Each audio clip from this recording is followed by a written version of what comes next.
अस्सलाम वालेकुम दोस्तों, आज की इस वीडियो में ये एक दोस्त की फरमाइश पे बनाई जा रही है। तो कुछ लोगों को पता नहीं होता कि कौन सा सेंसर किस काम के लिए होता है और क्या क्या होता है और कैसे चेक होना होता है। तो आज की ये वीडियो स्पेशल एक दोस्त की फरमाइश के लिए बनाई जा रही है, जिसमें उन्होंने पूछा था कि टिल्ट स्विच कहाँ पे होता है और यहाँ पे ऊपर एक सेंसर लगा हुआ है, उसको मल्टीमीटर से जब मैं चेक करता हूँ तो वो शॉर्ट दिखा रहा है। तो मैं इसका ये डिस्प्ले थोड़ा साइड पे रख लेता हूँ ताकि सारे सेंसर आपको इजीली दिखा सकूँ। तो ये वाला जो यहाँ पे सेंसर आपको नज़र आ रहा है, ये थर्मल स्विच है। आप इसको जब एरर 14 आता है तो वो इसी की वजह से आता है। इसको आप फ्यूज़ भी कह सकते हैं, थर्मल स्विच भी कह सकते हैं। ये हमेशा जुड़ा हुआ होता है जब भी कोल्ड स्टेट में होता है। तो इसको अगर आप मल्टीमीटर से चेक करेंगे इसके एंड पॉइंट पे, तो ये आपको शॉर्ट दिखाएगा, क्योंकि ये अंदर से स्विच की तरह काम करता है। और ये एक थर्मल सेंसर है जो कि इस बॉडी की टेम्परेचर को मेंटेन जो चेक करता है, और ये ECU बोर्ड के अंदर बताता है। तो ये इसके दो बॉडी के ऊपर सेंसर लगे होते हैं, इनके बारे में मैंने आपको अब बता दिया। और ये हमारा होता है थर्मोकपल सेंसर। इसका काम होता है ECU को बताना कि चैम्बर के अंदर आग जल रही है नहीं जल रही। तो ECU उसी हिसाब से फिर इग्निशन को, गैस वाल्व को कंट्रोल करता है।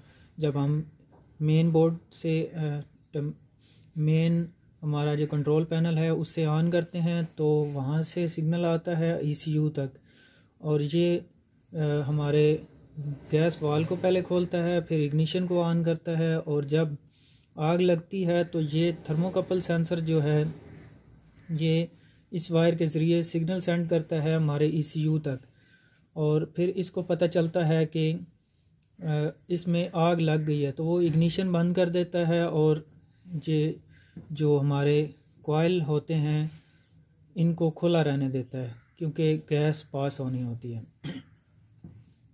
तो ये 3 सेंसर हो गए, इनका मैंने आपको काम बता दिया है। अब इनको चेक किस तरह करना है, तो मैं यहाँ पे एक मल्टीमीटर ले लेता हूँ। आप दोस्तों कोई सा भी ले सकते हैं, मेरे पास यहाँ पे जो अवेलेबल है मैं उसी से काम चलाने की कोशिश कर रहा हूँ कि आपको पता चल सके। तो सबसे पहले आपने अगर इसको चेक करना है तो इसका एक सादा सा तरीका है। आपने इसको बाहर निकाल लेना है। इसके सामने 2 पेच लगे होते हैं, किसी की यहाँ पे पतरी लगी होती है, जैसे कि मैंने इसकी खोली हुई है, मैं आपको दिखा देता हूँ यहाँ पे।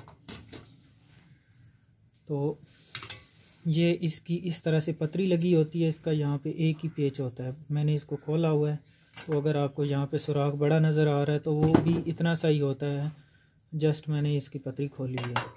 तो इसके सामने 2 पेच लगे होते हैं, आपने खोल के इसको बाहर निकाल लेना है, और इसका सामने वाला हिस्सा जो है वो कुछ इस तरह का नज़र आता है। ये दोस्तों एक ड्रम वाले बड़े जो 20-25 गैलन वाले गीज़र आते हैं उनकी थर्मोकपल वायर है। तो ये भी कुछ इसी तरह से सामने से नज़र आता है। अब आपने लाइटर की मदद से यहाँ से गर्म करना है इसको, और दूसरी तरफ से ये जो आपकी इसकी वायर है यहाँ से अंदर से आ रही है। अब यहाँ पे आपको एक ही वायर नज़र आ रही होगी, लेकिन इसके अंदर ये दोनों वायर जा रही हैं और अंदर तक दोनों ही वायर हैं। अब हमने इसको गर्म करना है दूसरी तरफ से, और यहाँ पे हमने ये मल्टीमीटर की दोनों प्रॉब लगा के, तो मल्टीमीटर को यहाँ पे हमने सेट कर लेना है 20 वोल्ट पे। अगर तो हमें यहाँ पे 1, 2, 3 वोल्ट कुछ शो हो रहे हैं तो इसका मतलब ये है कि ये हमारा सेंसर ठीक है। फिर हमने इसको साफ़ करके लगा देना है। इसकी वजह से दोस्तों एरर कोड आपका 70 आ सकता है, एरर कोड 11 भी आ सकता है, और एरर कोड 14 भी आ सकता है। तो ये डिपेंड करता है आपके मॉडल पे और आपके ECU के कंट्रोल पे। तो अब इसकी वजह से अगर आपका ये वाला सेंसर ख़राब होता है, ये एक थर्मल स्विच है लेकिन हम इसको सेंसर ही बोलेंगे समझाने के लिए। अगर ये आपका सेंसर ख़राब होता है तो आपका हीटर जब आप ऑन करते हैं तो वो पावर ऑन ही नहीं होता। तो उसका सादा सा हल है कि आप इसको दोनों तारों को काट के जोड़ दें। और अगर ये वाला सेंसर आपका ख़राब होता है तो आपका एरर कोड 14 नहीं आएगा फिर। तो उसका आपको चेक करने का मैं तरीका बता देता हूँ। आपने मल्टीमीटर को सिलेक्ट कर लेना है 2000 ओम पे, और यहाँ पे मैं सामने रख लेता हूँ ताकि आपको नज़र आता रहे। अब ये कोल्ड स्टेट में है क्योंकि हमारा हीटर सारा खुला हुआ है, तो मैं आपको चेक करवा देता हूँ कि इसके अंदर रीडिंग कितनी आ रही है। तो ये मैंने इसको 20K पे सेट कर लिया। तो 200K पे जब मैंने इसको सेट किया है तो इसमें आ रही है 121 किलो ओम। तो ये एक टेम्परेचर सेंसर है, इसमें कोई भी रीडिंग ऐसे आ सकती है। तो मैं दोबारा से आपको दिखा देता हूँ।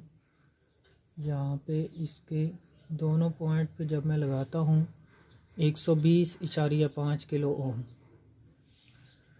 तो अगर कुछ रीडिंग आ रही है इसका मतलब ये है कि आपका ये सेंसर भी ठीक है। ये एक सेंसर टेम्परेचर सेंसर है जो कि आपके हीटर की बॉडी का टेम्परेचर मेजर करके ECU तक सिग्नल भेजता है। अब यहाँ पे एक आपके बॉडी के पीछे काला सा सेंसर लगा होगा, इसको कैसे चेक करना है? इसको भी आपने ऐसे ही चेक करना है जैसे हमने ये वाला छोटा सेंसर चेक किया है।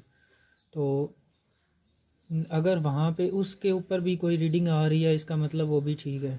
अगर उसके ऊपर रीडिंग नहीं आ रही या वो ख़राब हुआ है तो उसकी वजह से एरर कोड 31 आएगा। तो साथ साथ मैं आपको एरर कोड इसलिए बता रहा हूँ कि आपको पहचानने में थोड़ी सी आसानी हो कि हमारा कौन सा हिस्सा और कौन सी चीज़ ख़राब है। तो उसके बाद दोस्तों, अब भाई ने पूछा था कि टिल्ट स्विच कौन सा होता है। तो ये इस तरह की कोई चीज़ आपके ECU के अंदर, बोर्ड के अंदर लगी होगी, जिसको हम टिल्ट स्विच कहते हैं। बेसिकली अगर आप बोर्ड को भी टिल्ट कर देंगे तो ये जो है ये बोर्ड को बंद कर देगा। तो फिर आपका हीटर जो है वो एरर कोड 03 या 02 ऐसा कुछ एरर देता है। तो अगर ऐसा कोई एरर आए तो उसको आपने समझना है कि इसी का एरर है, आपने इसको सीधा करना है, फिर से बंद करके ऑन करना है, तो आपका हीटर ऑन हो जाएगा। तो मैं उम्मीद करता हूं दोस्तों आज की ये छोटी सी वीडियो आपकी नॉलेज के लिए अच्छी और हेल्पफुल साबित हुई होगी। तो अगर आपको दोस्तों कुछ नया सीखने को मिला हो तो सब्सक्राइब कीजिए और शेयर कीजिए, और अगर आपका कोई सवाल हो तो आप कमेंट सेक्शन में पूछ सकते हैं। हमारा व्हाट्सएप नंबर आपको चैनल के अबाउट में मिल जाएगा। चैनल इसी वीडियो के डिस्क्रिप्शन में आपको ग्रुप का लिंक मिल जाएगा। दोस्तों आप हमसे व्हाट्सएप पे भी रब्ता कर सकते हैं। तो दोस्तों मिलते हैं एक नई वीडियो में नए से ट्रिक के साथ। तब तक के लिए जंबर थिंक्स को दीजिए इजाज़त। अल्लाह हाफिज़, अल्लाह निगहबान। पाकिस्तान जिंदाबाद।